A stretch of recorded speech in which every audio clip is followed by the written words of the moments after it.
एक भजन से ही कुंडलनी जागृत हो जाती है, भजन से ही प्राण अपान व्यान समान उदान पांचों प्राण पवित्र हो जाते हैं, भजन से ही सब जितनी सिद्धियां प्राप्त, जो चाहे वो सब भजन से प्राप्त हो सकता है। खूब नाम जप करे, खूब प्रभु के लीला गायन करे, इससे अपने आप सब समा जाएगा। अर्थात अपने आराध्य देव के सिवा और कोई चिंतन ना हो। साधन करने वाले को ये अनुभव होता है, जो सही साधन कर रहे हैं। पहला, काम क्रोध पहले जितने तूफान लेकर आते थे अब वैसा नहीं आते हैं, साधक को अनुभव होता है। जो सही साधन जिसका चल रहा है उसको यह अनुभव होगा। काम क्रोधादि दोष पहले जितना तूफान लेकर के आते थे, जितनी जल्दी जल्दी आते थे, अब उतना नहीं आते हैं। दूसरा, उनके वेग से जितना हम पहले दुखी होते थे उतना अब नहीं होते, अर्थात कम वेग से आने लगे हैं। तीसरा, पहले जितनी देर तक हम काम आदि के चिंतन में टिकते थे अब उतनी देर नहीं टिकते। ये तीन सुधार साधक में प्रारंभ से शुरू हो जाते हैं।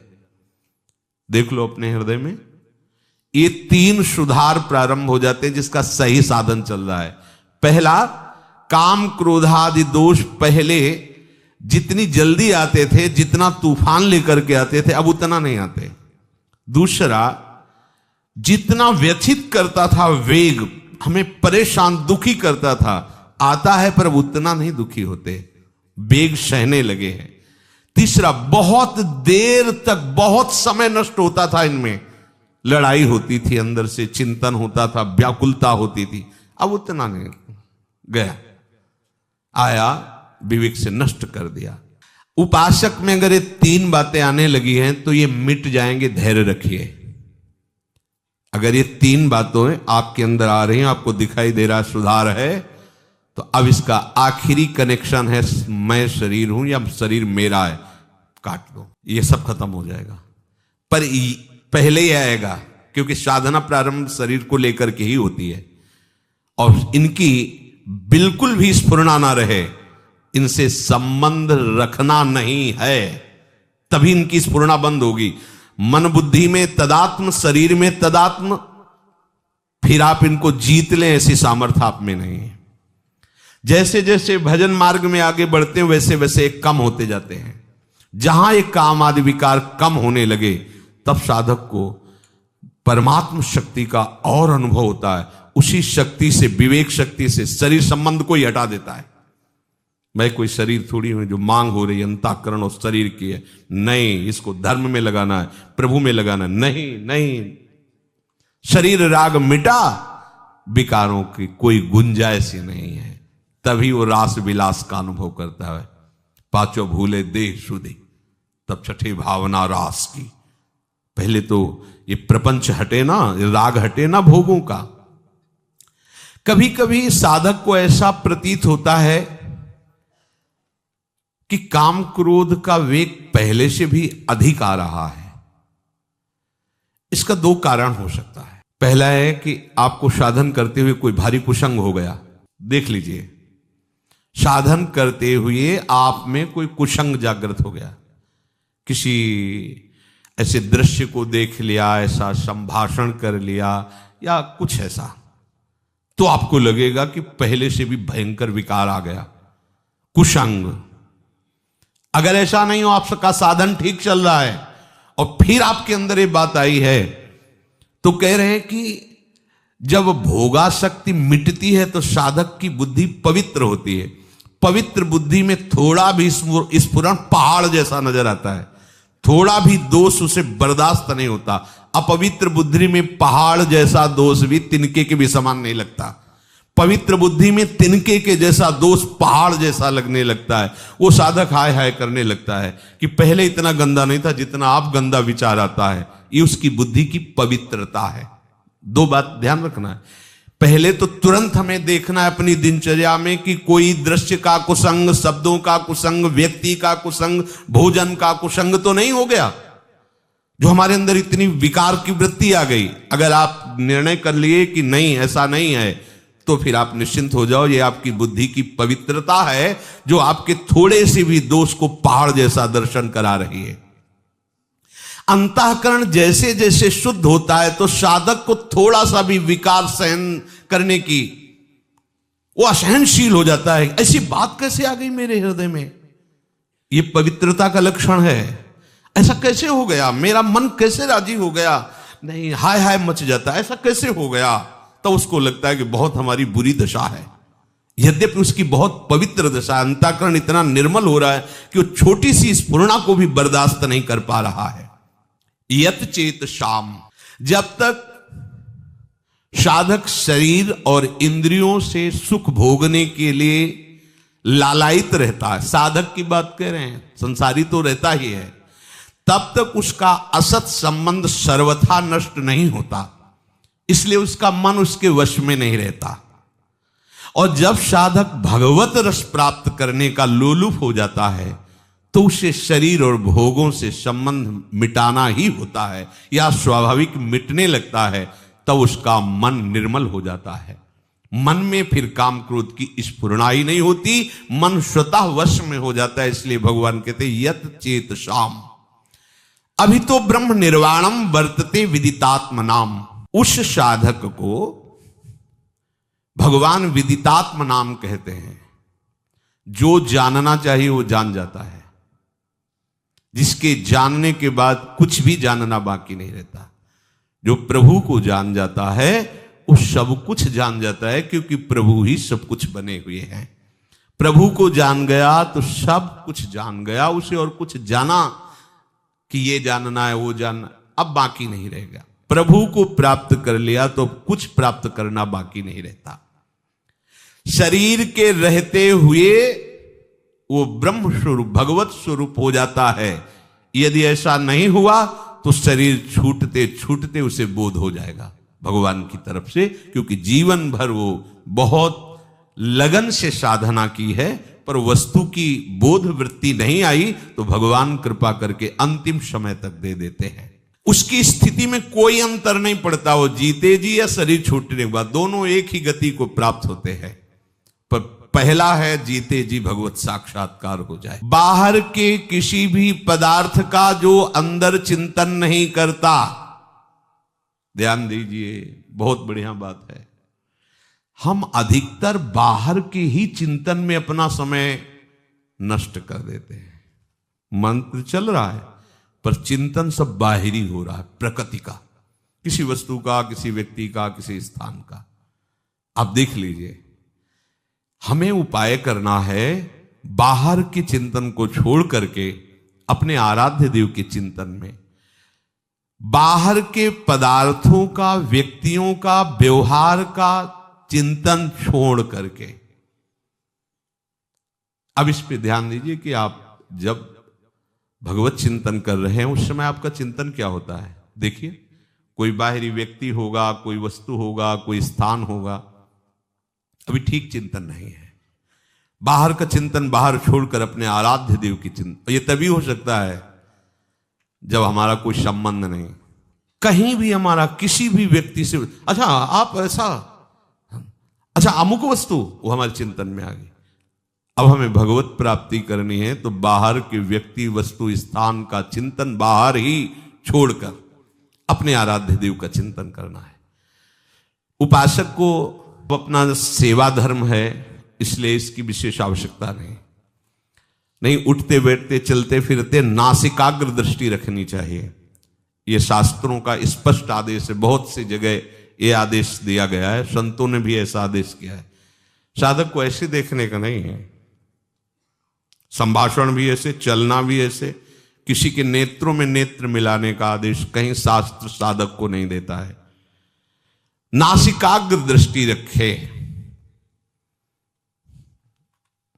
इतनी दूर बस।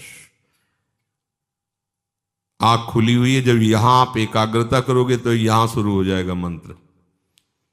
यहां आपको महसूस होगा कि आज्ञा चक्र आपका खुल रहा है। नेत्रों की दृष्टि नासिकाग्र, तो भौहों के बीच चिंतन प्रारंभ हो जाता है। बहुत इससे बल मिलता है। आप आंख मूंद करके मंत्र का चिंतन न करें, आंख खोलिए और ऐसे रखिए, तो आप देखिए फिर आप अक्षर अक्षर आपको दिखाई देने लगेगा। पर ब्रह्मचारी है तो ही टीक सकता है, नहीं तो जब ऐसे करोगे तो फटने लगेगा सर। इसके लिए हमें पावर चाहिए, वो ब्रह्मचर्य ही आपको पावर। अरे ये सब भगवत मार्ग की जितनी वृत्तियां हैं, इनसे एक एक वृत्ति संभालनी होती भगवत प्राप्ति के लिए। अब गाड़ी को तभी आप मार्ग में दौड़ा सकते हैं जब बढ़िया उसको पेट्रोल और डीजल आदि जो भी उसको चाहिए है। अब विषय भोगों में रत हो, कहा जाए नासिकाग्र लगाओ तो सो जाओगे, या तो सर दर्द करने लगेगा, नासिकाग्र दृष्टि नहीं रख सकते। मेरुदंड सीधी रखिए, कैसे रख सकोगे मेरुदंड, पावर ही नहीं रह गया शरीर में। सावधान रहिए, भगवत प्राप्ति के लिए शरीर है। नासिका में विचरने वाले प्राण और अपान वायु को सम कर ले, ये योग के द्वारा भी होता है और भजन के द्वारा भी होता है। जब कभी भाव आएगा, आवे तो अभी तो बेभाव हम चल रहे हैं, जो विषय आया हमें खरीद ले गया, बेभाव है, हमारा कोई मूल्य नहीं है। छोटी छोटी बातें हमें खरीद लेती, छोटे छोटे विषय हमें गिरा देते हैं, अभी भाव ही नहीं है। जब भाव आएगा तब आप देखना, केवल आराध्य देव रहेंगे और दूसरा उसको देख ले, उसकी श्वास, उसके शरीर की स्थिति। जब गाढ़ भाव आएगा तो सीधा ऐसे प्राण अपान अपने आप सम होने लगेंगे। भजन में बहुत बड़ा बल, उसे फुस फुस करने की जरूरत नहीं, प्राणों का सम करने के लिए। सम स्वरूप प्रभु हैं, जो ही उनका चिंतन होगा तो आपका सब कुछ ठीक हो जाएगा। एक भजन से ही कुंडलनी जागृत हो जाती है, भजन से ही प्राण अपान व्यान समान उदान पांचों प्राण पवित्र हो जाते हैं। भजन से ही सब जितनी सिद्धियां प्राप्त, जो चाहे वो सब भजन से प्राप्त हो सकता है। खूब नाम जप करे, खूब प्रभु के लीला गायन करे, इससे अपने आप सब सम आ जाएगा। विचार सम हो जाएंगे, बुद्धि सम हो जाएगी, प्राण सम हो जाएंगे, विषम संसार को जीत कर समता में स्थित हो जाओगे। भजन नहीं है ना, तो ये घंटा आध घंटा प्रयास करो, इसके बाद भोगों का चिंतन होगा और भोगों कुछ लाभ नहीं मिलने वाला। इसलिए कह रहे हैं जोग कुजोग ज्ञान अज्ञानु जहां नहीं राम प्रेम प्रधानु। स्पर्शान कृत्वा बहिर्बाह्यान, अपने आराध्य देव के सिवा और कुछ चिंतन न हो, ऐसा उपाय करो। बाहर के चिंतन को बाहर ही छोड़कर अपने लिए तो बहुत बढ़िया उपासना पद्धति मिल गई। कोई भी पदार्थ जो हमें बहुत प्रिय लग रहा है, देखा तत्काल श्री जी को, श्री जी के लिए तुरंत उसे प्रभु से जोड़ दो, बच गए। अगर आपके चिंतन में भी कोई वस्तु आ रही है और आपकी सेवा सामग्री नहीं है, आपका कोई संबंध नहीं, तुरंत उसमें भगवत भाव लाओ। इस वस्तु के पहले प्रभु थे, इस वस्तु के बाद भी प्रभु रहेंगे, तो बीच में प्रभु ही है। जय हो प्रभु, आपका भजन बन गया। अपने को ज्यादा ये झगड़ा नहीं करना है कि नहीं इस वस्तु का चिंतन ही नहीं होना चाहिए। अगर हो रहा है तो तत्काल उसको सहज भाव में लाओ। कोई भी वस्तु, कोई भी व्यक्ति इस स्वरूप में आने के पहले भगवत स्वरूप ही था, इस स्वरूप के मिटने के बाद भी भगवत स्वरूप रहेगा, तो बीच में वो भगवत स्वरूप ही है, हम देख नहीं पा रहे हैं। ऐसा जहां चिंतन किया तो उसका चिंतन भी भजन बन जाएगा, वो आपको भगवत विमुख नहीं करेगा। प्रभु के सिवा सब पदार्थों को बाह्य ही छोड़ दे, अर्थात अपने आराध्य देव के सिवा और कोई चिंतन ना हो। कैसी गाढ़ स्थिति गोपी जनों की है। विक्रेतु कामा खिल गोप कन्या मुरारि पादार्पित चित्तवृत्ति दध्याधिकम मोह वशाद वोचद गोविंद दामोदर माधवेति। जा रही दही बेचने, चित्त में समाये हुए हैं ललित त्रिभंगी श्याम सुंदर, तो कह रही कोई गोविंद ले ले, कोई दामोदर ले ले, कोई माधव ले ले। तो सब जो सुनने वाले हंस रहे, तो उनको लगता है हंस क्यों रहे, उनकी यही है कि हम बेच रहे दही, लेकिन ध्यान में श्याम सुंदर उरसी बनमाल। तो वो यही कह रहे, कोई दही ले ले की जगह बोलते कोई गोविंद ले ले, कोई दामोदर ले ले, कोई माधव ले। ऐसा क्यों बोल रहे? बोले मुरारी पादार्पित चित्त वृत्ति, एक एक वृत्ति भगवदाकार है। इसलिए उपासक को बाह्य पदार्थों के चिंतन से हटना चाहिए। माला चल रहा है, वो कल शाम को जो बना था ना, उसमें ऐसा ऐसा चिंतन हो रहा, अच्छा कल क्या बनेगा, अमुक अमुक चीज, अगर उसमें हरी चटनी धनिया वाली ज्यादा अच्छी, वैसा। और माला चल रहा है सच्चिदानंद प्रभु का, और चिंतन हो रहा है चटनी समोसा और पदार्थ और वाह्य, वो व्यक्ति बहुत दुष्ट है। अगर वो यहां ना रहे तो सब बढ़िया मामला बन जाए। ऐसा है, आप देखना ये मनीराम की एक अलग ही भजन शैली चलती है, देख लो, इसका एक अलग व्यवहार चलता रहता है। जब आप सावधान हो जाएंगे सो आ जाएगा। तो हर समय सावधान रहो, सेवा सुमिरन सावधान। बाह्य पदार्थों का संबंध सेवा से सहज में त्यागा जा सकता है। अभी जो बताया, सेवा भाव में उसे ले आओ, भगवत भाव में ले आओ। जो भी व्यक्ति वस्तु स्थान भगवत भाव, जो भी वस्तु प्रिय सेवा भाव, स्वामी जी के चरणों में अर्पित कर दो। अगर आपको प्रगट में नहीं मिल रही तो जो चिंतन में किया उसी को अर्पित करो। गरम गरम जलेबी, हाँ ठीक है, पाओ श्री जी, उसी से। अपना तो भजन इतना सरस है, अपने को कोई फंसा ही नहीं सकता। अगर आप ये सीख जाएं तो सखियों से चतुर और कोई नहीं है। चतुर शिरोमणि प्रियालाल को भी सुख पहुंचाती हैं। अपने को कोई नहीं फंसा सकता, न कोई विषय, न कोई पदार्थ, न कोई व्यक्ति। बस आप चतुर बनिए। जो व्यक्ति वस्तु विषय स्थान आए, सेवा लायक नहीं है तो भगवत स्वरूप, और सेवा लायक है तो उसी समय सेवा में समर्पित कर दो। बाद में जो होगा वो अलग चीज है। उसी समय मानसिक सेवा प्रारंभ हो जाएगी। उसी समय सेवा, खाली मत रहो। बाह्य वस्तु आई तुरंत सेवा में अर्पित करो। बाह्य व्यक्ति आया समझ में नहीं आ रहा, भगवत भाव कर लो, वो आपका भजन बन जाएगा। नहीं, माला चलता रहता है और विषय चिंतन होता रहता है। तभी सिद्ध महापुरुष कहते हैं, माला फेरत जुग गया, फिरा न मन का फेर, कर का मन का डारी दे, और मन का फेर। वास्तव में बाह्य पदार्थ बाधक नहीं है, बाधक है बाह्य पदार्थों से अपना संबंध करके चिंतन करना। समझो समझो कितनी सुंदर बात है। बाह्य पदार्थ हमारे भजन में बाधक नहीं है, बाह्य पदार्थों का भोक्ता बनना बाधक है। जो हमें प्रिय उससे राग, जो अप्रिय उससे द्वेष। राग द्वेष जनित पदार्थों का, व्यक्तियों का, वस्तुओं का चिंतन होना, यही हमारे परमार्थ में बहुत बड़ी बाधा है। और उसे प्रभु में ले लेना बहुत सरल है। चतुरता पूर्वक करो। अगर माया चतुर है तो उससे अनंत गुना चतुर मायापति है, तभी तो उसके अधीन है। और हमें मायापति को अधीन करने की बात मिल गई। उनका नाम, उनका मंत्र, उनकी लीला, उनका गुण, उनका रूप, इससे अधीन हो जाते हैं प्रभु। इस माने हुए अपने संबंध का त्याग कर दीजिए। तो स्पर्शान कृत्वा बहिर्बाह्यान, मुझे ये बहुत पसंद है, नहीं मेरी प्रियाजू को पसंद है, ये तो बहुत सुगंधित, हाँ प्रियाजू के लिए अच्छा रहेगा, आना चाहिए हर बात में। आप क्या गा लेते हैं? हाँ प्रियाजू की कृपा है, ऐसा वो गवा रहे हैं।